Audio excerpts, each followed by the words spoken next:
Why is it better to pay for things by credit card? And how do you claim a refund through your credit card company?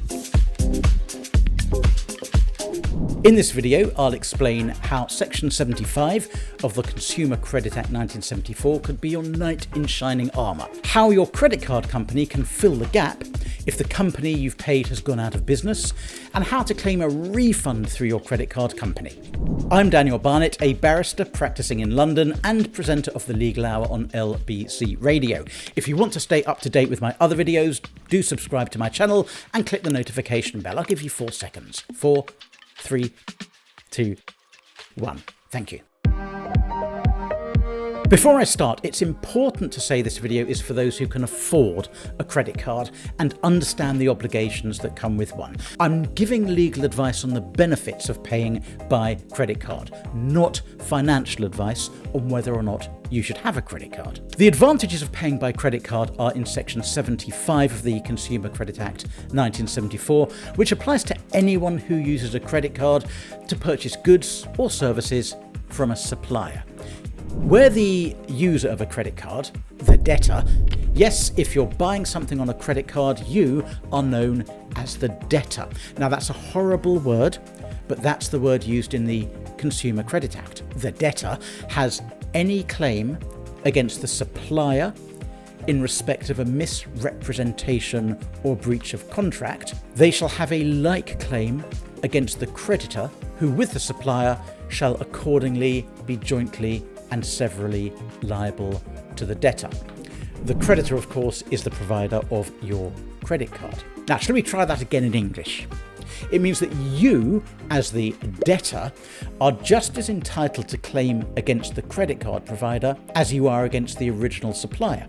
If you're owed a refund or owed compensation, both the original supplier and your credit card provider are on the hook for the entire amount you're owed. You can't claim twice, of course, but ultimately if the supplier won't or can't pay up, the credit card company remains liable. It applies to transactions with foreign businesses as well as UK ones.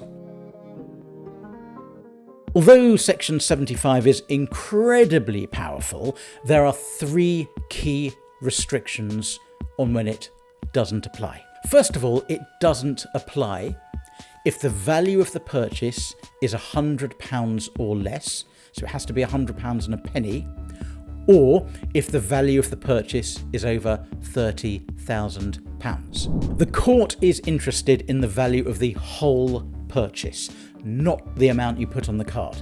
So if you bought a sofa for £1,000, paying a £50 deposit by credit card and the rest by debit card will still mean you're protected by Section 75, even though the amount physically on the card was under £100, because the total transaction was for more than £100. Second of all, Section 75 is unlikely to apply if you're a secondary cardholder and the purchase provides no benefit for the primary cardholder. You're a secondary cardholder if you're authorised to use a credit card, but it's linked to an account you don't personally own, like a spouse's account or a partner's account. And third, Section 75 doesn't apply if the business you paid was acting as an agent for the supplier.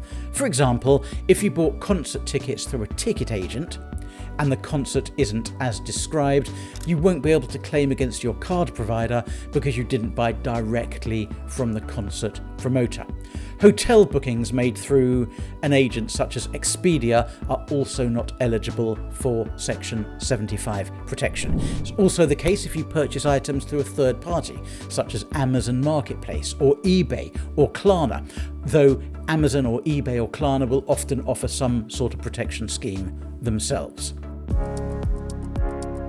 Section 75 protection is incredibly helpful in 3 situations: where the employer has gone bust, where the supplier won't return your calls or your emails or your letters, and where the supplier refuses to admit it's liable to pay or refund you. If the supplier has gone bust before delivering the goods or the services you paid for, you can go straight to your credit card provider to claim a full refund. This avoids complex and often futile, attempts to claw back your money from the supplier itself. Section 75 also allows you to deal directly with your credit card company if the supplier refuses to engage or claims it's done nothing wrong. In this case, your credit card provider will want to see evidence that you've tried to resolve the dispute direct with the supplier. Here, the evidence of the supplier's breach of contract or misrepresentation will be all important.